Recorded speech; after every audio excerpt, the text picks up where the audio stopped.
नमस्कार. मी गायत्री आणि तुम्ही ऐकत आहात द पर्पल चॅप्टर. आजचा विषय आहे चुका स्वीकारायला शिका. अरे यार, माझं नशीबच खराब आहे. सगळं बरोबर केलं होतं मी, तरीही गोष्टी बिघडल्या.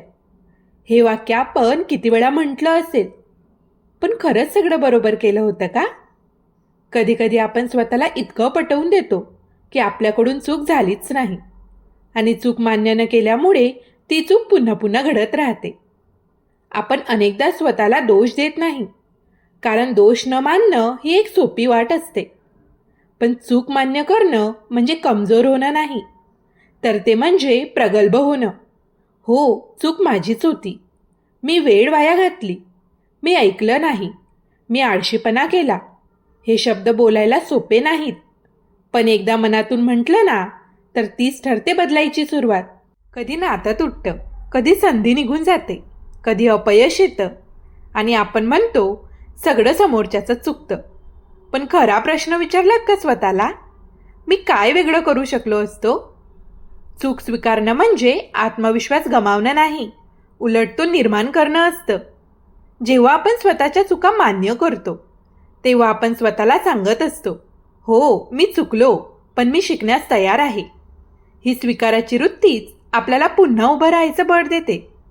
जे लोक स्वतःच्या चुका स्वीकारतात तेच पुढे जाऊ शकतात. एक विद्यार्थी होता. तो वारंवार नापास व्हायला लागला. सगळे म्हणायचे, तू अभ्यास करत नाहीस, तुझं लक्ष नाहीये. त्याने स्वतःला विचारलं, खरंच मी मेहनत घेत नाहीये का?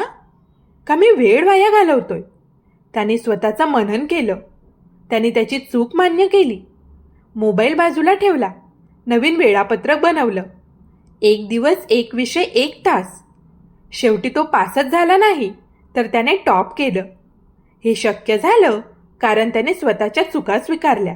कधी कधी आयुष्यात सगळं विस्कटलेलं वाटतं. प्रत्येक गोष्ट चुकते असं वाटतं. पण अशा वेळी एकच गोष्ट लक्षात ठेवा, स्वतःला थोडा वेळ द्या. एखादी गोष्ट जमली नाही, अपेक्षा पूर्ण झाल्या नाहीत, लगेच स्वतःला दोष देत बसू नका. पण जर आपण दुसऱ्याला दुसरी संधी देऊ शकतो, तर तीच संधी स्वतःलाही दिली पाहिजे ना. जीवनात प्रत्येक वळण काही ना काही शिकवून जातं. कधी उशीर होतो, पण याचा अर्थ असा नसतो की आपण चुकलोय. कधी कधी फक्त थोडा वेळ हवा असतो, स्वतःसाठी, स्वतःकडे बघण्यासाठी.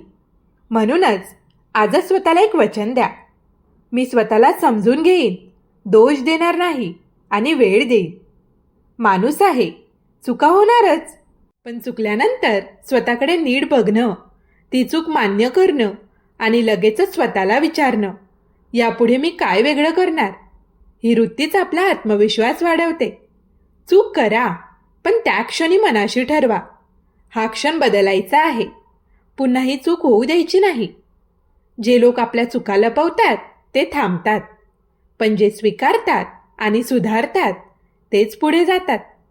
आपल्या चुका आपणच ओळखल्या, त्या स्वीकारल्या आणि त्यावर काम केलं, तर कुठलीही हार आपल्याला खचवू शकत नाही. कारण चुका ही अपयशाची नाही, तर शिकण्याची संधी असते. तेव्हा स्वतःवर राग करू नका. आपल्या चुकांवर प्रेम करा, कारण त्याच तुमचं यश घडवतात. जर हा विचार मनात घर करून गेला असेल, तर पर्पल चॅप्टरला नक्की सबस्क्राईब करा. पुन्हा भेटूया अशाच एका नवीन विचारासोबत. तोपर्यंत स्वतःला दोष देणं थांबवा आणि स्वतःवर विश्वास ठेवायला सुरुवात करा. धन्यवाद.